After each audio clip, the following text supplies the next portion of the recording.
Vamos lá, galera. Nesse vídeo eu vou falar onde investir o nosso dinheiro agora com a eleição de Lula, como investir, como proteger, tudo isso. Essa é talvez a pergunta que eu recebi nos últimos dias, dezenas de perguntas todo dia das pessoas, o que fazer bem agora, tá muitas pessoas apavoradas onde colocar o dinheiro, então calma, eu vou explicar nesse vídeo. Acompanhe comigo até o final, todos os tipos de investimentos, depende de quanto dinheiro você tem, ok? Da quantia, da sua carteira, acompanhe até o final para você entender exatamente o que fazer com o seu dinheiro, ok? Agora, importante saber, esse vídeo vai servir para você se você votou em Lula, se você não votou em Lula, não importa, vou falar para vocês exatamente a partir de agora, como acabou a eleição, então a partir de agora, o que a gente vai fazer? Todo mundo sabe a minha opinião política, então isso já passou, não adianta mudar o que foi, agora só focar em que nós podemos fazer para proteger nosso dinheiro, ok? E onde investir ele agora nesse ano, 2023, e nos próximos anos depois, ok? Agora, obviamente, conforme a política do governo que nós vamos definir os investimentos, certo? Tem investimento que são universal e independentes de qualquer coisa, e tem, obviamente, investimento que são dependentes dos política do governo, o que vai ser mais beneficiados ou menos beneficiados.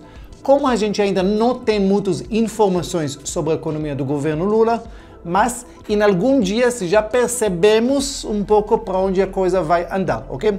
Nós já vimos algumas possíveis indicações de um senador do PT para a presidência da Petrobras, quer dizer, muitas indicações políticas, quer dizer, colocar muitas pessoas incompetentes, quer dizer, não técnicos, para a liderança de muitas coisas. A gente já viu o que acontece com isso, quer dizer que não pode esperar muito dessas empresas.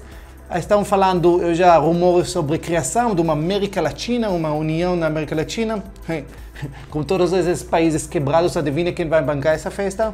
E já vimos, isso já é fato, aumento do número de ministérios, criação de 13 ou mais novos ministérios. Isso quer dizer gastos bilionários, quer dizer dezenas de milhares novos de cargos, e obviamente isso vai aumentar o tamanho da máquina pública. Isso quer dizer aumenta gastos do governo, quer dizer que tem que arrecadar mais, tem que ter mais impostos para bancar tudo isso, e consequentemente disso é a inflação. Todos vocês já sabem isso. Então o Lula já falou que ele quer gastar mais com tudo isso, que ele pouco se importa com quebra de teto de gastos, e isso quer dizer governo que vai ter menos controle fiscal, e aí, como eu falei, consequentemente disso, precisa mais dinheiro, mais impostos, e mais impostos, aí tem que taxar alguém. Aí tem a lenda que vai taxar os ricos, pois é. Só que os ricos são espertos e, obviamente, eles vão achar maneiras para escapar, para pagar menos impostos, ou pagar menos impostos, ou tirar a empresa deles, passar para o exterior, tudo isso que vocês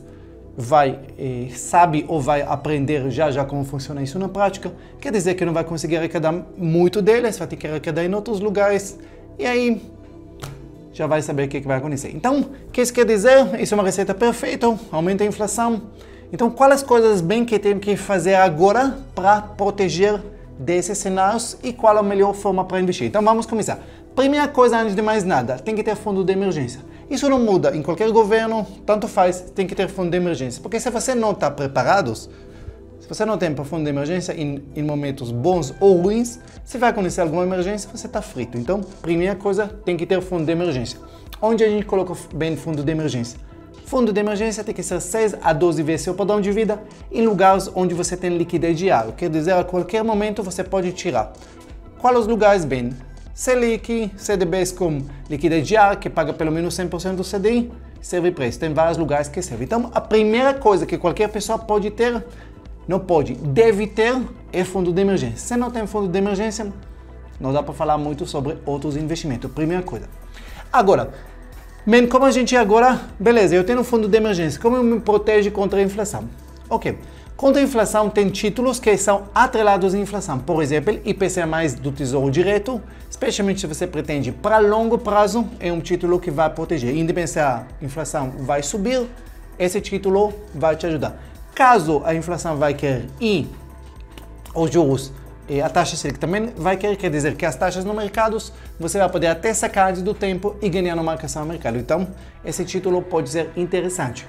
Pré-fixados, mais complicados, porque pré-fixados, se a taxa Selic, não a taxa Selic, se a inflação não vai querer, vai continuar subindo, talvez eles vai ser um pouquinho mais complicados. Então, tendo dinheiro no IPCA para longo prazo e pós-fixados, tipo Selic para curto prazo, para emergências ou para ter dinheiro que talvez você vai precisar para alguns outros investimentos, pode interessar nesse momento, ok? Outra coisa, beleza, bem, já construí meu fundo de emergência, construí um pouquinho na renda fixa, beleza. E agora investimento na renda variável, o que é interessante fazer, bem? Então vamos lá, quais os setores que vai ser beneficiados, quais os setores que vai ser menos beneficiados? Os setores que vai ser menos beneficiados, obviamente, a primeira coisa seria estatais. Se a gente está falando de Petrobras, Banco do Brasil. Petrobras, infelizmente, é uma empresa que foi exemplar nos últimos anos, você vai ver, vai começar a ser saqueada novamente. Já vimos indicação possível políticos, vai trocar toda a diretoria, vai colocar, você já sabe exatamente que vai entrar para lá e vai acontecer o que aconteceu nos anos anteriores no governo PT. Então, isso provavelmente vai voltar. Já vimos a Gleice, o presidente do PT, já tweetando sobre a injustiça dos dividendos que está pagando para os acionistas. Todas essas balelas que a gente conhece já que vai fazer, então toma muito cuidado, não é muito recomendável estar nesse tipo de ações no momento. Banco do Brasil, a mesma coisa, Banco do Brasil de novo, tem gestão espetacular, mas agora vai querer transformar ele para voltar, entre aspas, servir, quer dizer, começar a forçar ele a fazer coisas que talvez não são econômicos para o banco, não são dos interesses realmente do banco, e obviamente os acionistas não vão gostar, então esse banco vai começar também a cair. Por outro lado, setores que vai ser beneficiados, obviamente os outros bancos não é à toa que eles injetaram muito dinheiro na campanha de Lula, eles sabem exatamente quais os benefícios de Lula como presidente, então vai ganhar bastante nessa parte, ok? Regulamento mais forte no setor vai beneficiar os grandes, eles estão contando com isso, ok? E setor da educação subindo forte, ok? Talvez vai ser novos programas de financiamento estudantil, tudo isso que tinha muito no passado, por isso que muitas empresas no passado de educação cresceram muito e depois despencaram, isso talvez vá voltar novamente. Empresas de varejo, ok? Magalu, Via Varejo, todos eles também vai ser beneficiado talvez de muitas ações populistas, ok? Muito crédito fácil, juros baixos, ok? Justamente utilizando como fosse Banco do Brasil, tudo isso pode beneficiar esse varejo. E o último é a construção civil, empresas que trabalham para construção populares também vai ser beneficiados, de novo crédito. Agora, todos esses setores, eles dependem muito da taxa Selic. Taxa Selic alta como está agora, complica todo esse... Por quê? Porque complica dar crédito barato, tudo isso. Então, olha que interessante como as coisas, eles complicam.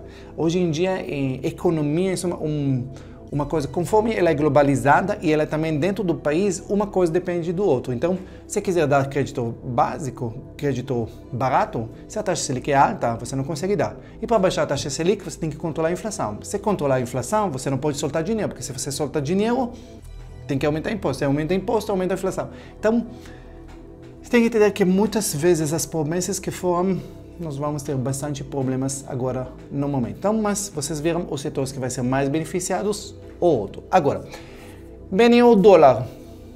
De novo, o dólar estava em tendência de baixo.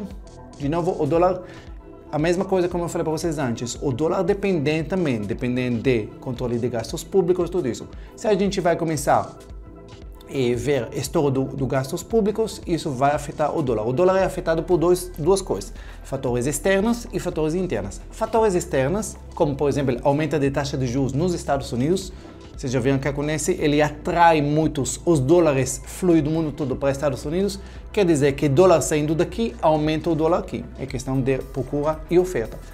Isso é a primeira coisa. Se a inflação nos Estados Unidos vai ser controlada mais rápido do que eles esperam, ter espaço para não aumentar tanto a taxa de juros lá fora, lá pelo Fed, isso quer dizer menos atração de dólares, isso vai acalmar os dólares aqui. A segunda coisa, de novo, interna, ok? Se a gente tem controle de teto de gastos, isso não afasta, obviamente, investidores estrangeiros que ficam preocupados com esse estouro, tudo isso. Normalmente, quando eles ficam preocupados, sacam o dinheiro deles, os dólares deles, vai para outros mercados mais tranquilos, consequentemente disso que o dólar dispara aqui. Então, se a gente vai conseguir controlar essa parte, o teto de gastos, e os Estados Unidos vai dar trégua no aumento de taxa do Fed lá, taxa dos juros lá, talvez o dólar vai se manter até caindo, senão o dólar vai disparar. como a gente consegue proteger contra o dólar? Tem várias coisas que dá para fazer. A primeira coisa é investir em empresas exportadoras. Empresas exportadoras, obviamente, vendem em dólares. Se eles vendem em dólares, quanto mais alto o dólar, mais eles ganham. Então, obviamente, Petrobras não entra nessa recomendação de empresas transportadoras, mas, por exemplo, empresas transportadoras de soja, celulose, vai ser bastante beneficiados. Tem que tomar cuidado com exportadores de carne, por exemplo. Lula falou de comer picanhas, entendeu? Então, isso quer dizer que ele pode tentar forçar o mercado exportador de carne bovino e colocar parte da produção dele, aumentar a fatia de produção para manter no mercado interno. Isso sim, no curto prazo, pode diminuir, controlar e diminuir até o preço da carne, mas o desastre que isso vai acontecer no longo prazo é incalculável. Por quê? Mas o que acontece bem quando faz esses passos? Simples, porque se você força o produtor de gado vender aqui mais barato, ele vai fazer as contas. Peraí, se eu produzo nas minhas terras gado, e eu tenho que ir obrigado para vender nesse preço aqui, talvez gado não é muito boa opção. Vamos plantar soja, aí ele para de produzir gado, planta soja. Aí quer dizer o quê? Vai ter produção de menos gado, adivinha o que acontece com o preço começa a subir. Isso acontece em qualquer lugar que o governo tenta taxar, tenta forçar em uma coisa ou outra a lei da livre mercado. Se você olha para a história da Argentina nos últimos anos, você vai entender exatamente o que está acontecendo lá. Vamos lá. Onde mais eu posso investir com dólar? Primeira coisa, falamos sobre exportadores. Outra coisa, talvez investir lá fora, investir em mercado lá fora. Como podemos fazer isso? Temos duas formas de fazer isso. Ou investir dentro do mercado brasileiro, por exemplo, você compra BDR, que são ativos você pode investir no Brasil, aquilo que a gente chama recibos, que são recibos que replicam ações no mercado estrangeiros, ok? Então você compra BDR, você pode comprar BDR de Apple, da Amazon, essas coisas. Então, teoricamente, você está investindo em empresas lá fora, ok? Também você pode comprar ETF, aqui no Brasil, ETF que também é conjunto de ações que tem finalidade de replicar a variação de um índice, ok? Por exemplo, se você compra IVVB11, ele representa o S&P 500. Então, se você compra IVVB11 aqui pela Bolsa do Brasil, quando o S&P 500 sobe, você ganha. Quando ele cai, você perde. A questão é que você pode ganhar duas vezes, porque se ele sobe e a dólar aqui também sobe, você ganha novamente. Essa é a parte. Agora, só que investindo nessa forma em dólar, ele não protege você de um cenário mais catastrófico aqui. O que isso quer dizer? Mesmo que você está investindo em algo atrelado ao dólar, pode criar no Brasil, que por exemplo tem na Argentina, dólar oficial, dólar paralelo, tudo isso. Então, se você tem aqui atrelado ao dólar oficial, o real vai desvalorizar e não vai proteger você. O que você pode fazer? Investir realmente lá fora. Como fazer isso? É abrir uma conta no exterior, por exemplo. Tem várias corretoras que já têm parceria, por exemplo, Estados Unidos, Brasil, e você se realmente transfere seu dinheiro para fora e investe lá fora, literalmente. Então, você compra as ações direto nos Estados Unidos, então seu dinheiro já não está mais no mercado brasileiro, ele está lá fora. Então, realmente você está investindo em dólares e tem dólares lá fora. Então, o investimento realmente vai proteger você em um cenário mais catastrófico, disparado de inflação, dólar disparando aqui, de ter dinheiro lá fora, extremamente vantajoso, ok? Outra coisa que você pode investir, por exemplo, em Bitcoin, ok? Bitcoin agora está em baixo e talvez esse é um momento interessante para investir. Isso é uma moeda descentralizada, todos vocês sabem. Ela é contra a inflação, por quê? Porque ela é deflacionária, quer dizer, cada vez tem menos disponível dela. Então, em cenário de alta inflação, isso é uma coisa que pode proteger você. Só para vocês verem, a lista e a forma que eu falei para vocês, todas as coisas, depende muito da sua carteira, do tamanho dela. O que isso quer dizer? Você não vai pegar, você tem 5 mil reais para investir e você vai diversificar dessa forma. Se você tem 5 mil para investir, bota no fundo de emergência.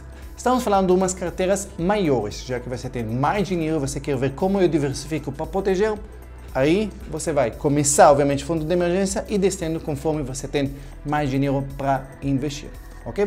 E o último lugar para investir, recomendável ter um pouquinho de dinheiro em espécie mesmo, pode ser um pouquinho em real e até um pouquinho em dólares, um dinheiro que você tem acesso a ele em momentos de novo de emergência, um momento de realmente estresse muito grande no mercado. Então, essa para mim é a divisão certa. Se você fizer essa divisão certa, investindo mais ou menos nos setores certos e diversificando certo, isso pode proteger bastante desse cenário mais complicado que nós estamos vivendo no momento, ok? Se gostou desse vídeo, obviamente curte, compartilha, e se tem perguntas mais específicas onde investir tudo isso, escreve aqui nos comentários que eu vou tentar responder nos próximos vídeos.